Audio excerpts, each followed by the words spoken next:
os agrotóxicos e o meio ambiente. Ar,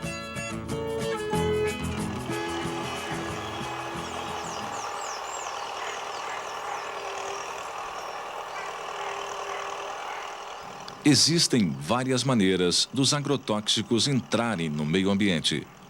Pode ser no controle das pragas ou doenças das plantas, no controle das ervas daninhas que concorrem com as plantas da lavoura, no controle de pragas e doenças dos animais e também as prejudiciais aos homens. Existem ainda outras maneiras dos agrotóxicos entrarem no meio ambiente. Iniciaremos pela contaminação do ar.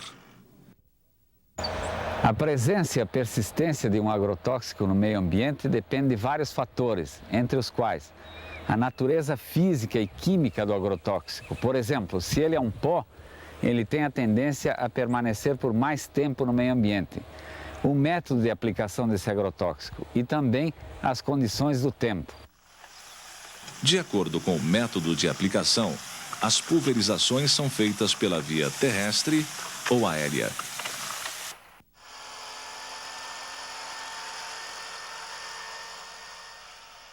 Nas pulverizações terrestres ou aéreas, o ar é contaminado em maior ou menor escala, embora, pela via aérea, a possibilidade de contaminação do ar é maior, se for comparada com a terrestre, e nas mesmas condições de aplicação.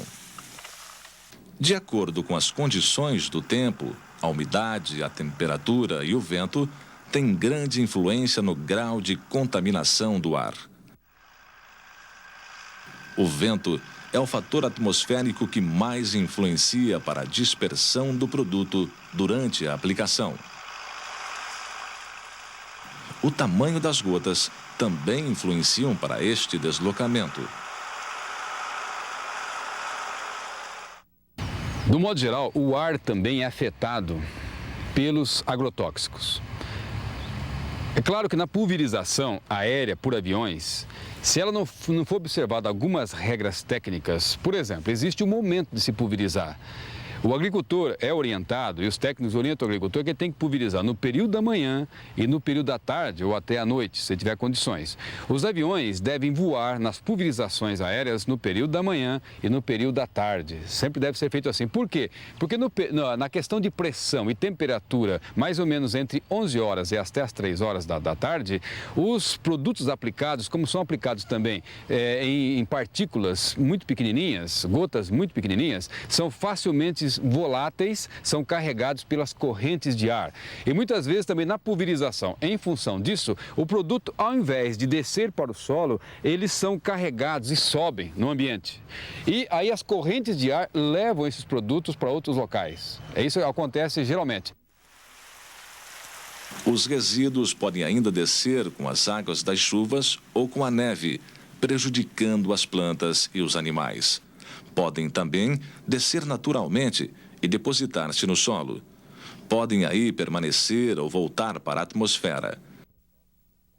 O retorno dos resíduos dos agrotóxicos para a atmosfera depende de alguns fatores. A concentração do agrotóxico no ambiente, ou seja, o tanto de produto que tem aplicado naquele ambiente. A natureza do produto agrotóxico. Depende do tipo de solo. Assim, por exemplo, em solos arenosos, há maior facilidade de desprendimento dos resíduos dos agrotóxicos para a atmosfera. E também depende das práticas agrícolas. Assim, por exemplo, um solo bastante mexido, vai haver mais facilidade de deslocamento dos resíduos dos agrotóxicos para a atmosfera. Outra forma de contaminação do ar acontece através dos processos de volatilização. Volatilização é a perda do produto para a atmosfera na forma de gás.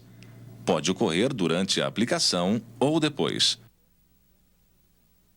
Calcula-se que até 50% de um agrotóxico pode ser perdido para a atmosfera através da volatilização, na forma de gás.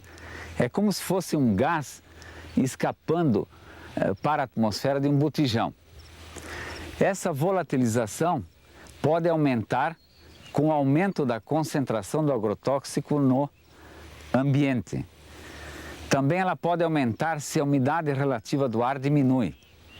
Pode aumentar com o deslocamento do ar sobre o solo.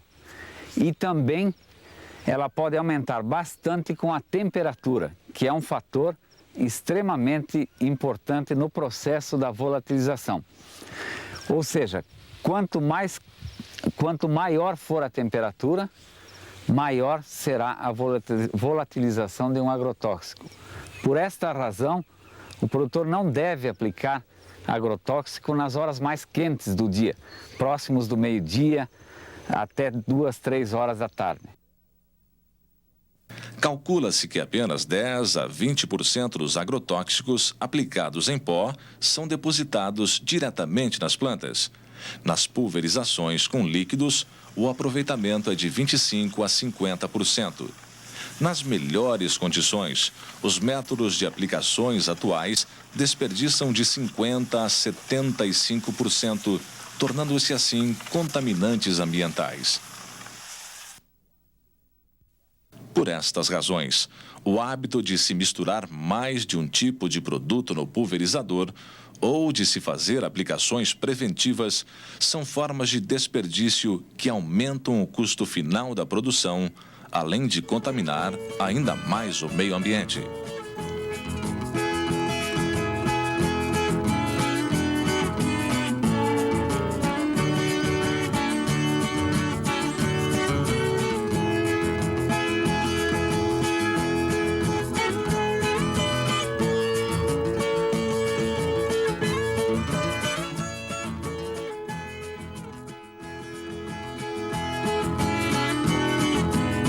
Os agrotóxicos e o meio ambiente. Solo. Vejamos agora as principais formas de contaminação e efeitos dos agrotóxicos no solo. Apesar da utilidade para prevenir as pragas no início da lavoura, esta é uma prática que contamina o solo diretamente.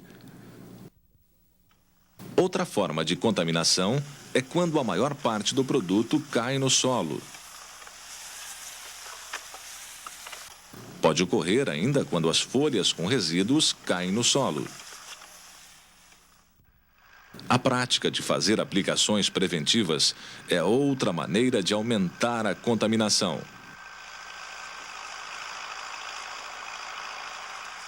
Alguns produtos permanecem no solo, mantendo seus princípios ativos por longos períodos. O maior ou menor período depende do tipo do solo,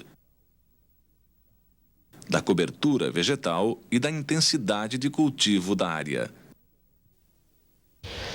Alguns herbicidas, assim como os inseticidas, podem apresentar uma persistência longa no solo. Ou seja, eles podem permanecer no solo por um longo período. Então é importante que o agricultor faça um planejamento antes da compra e antes da utilização desses produtos. Essa persistência, ela pode durar por um período além daquele que a cultura está no campo. Então, a sucessão de culturas e a rotação de culturas é muito importante para que esse planejamento, para evitar que você tenha problemas de fitotoxicidade de um produto que você utilizou numa cultura para a cultura em sucessão. Os solos argilosos com muita matéria orgânica tendem a reter os resíduos por mais tempo se for comparado com os solos arenosos. O movimento das águas também é menor nos solos argilosos e, por esta razão, o processo de volatilização é mais demorado. Para comprovar essa alta persistência no ambiente, a Secretaria da Agricultura e o Instituto Ambiental do Paraná, na época a Surema, coletaram 60 amostras de solo e levaram para fazer análise no laboratório desses resíduos. Das 60 amostras coletadas, todas possuíam resíduos de BHC, mesmo depois de 3 anos de ter tido seu uso proibido na agricultura.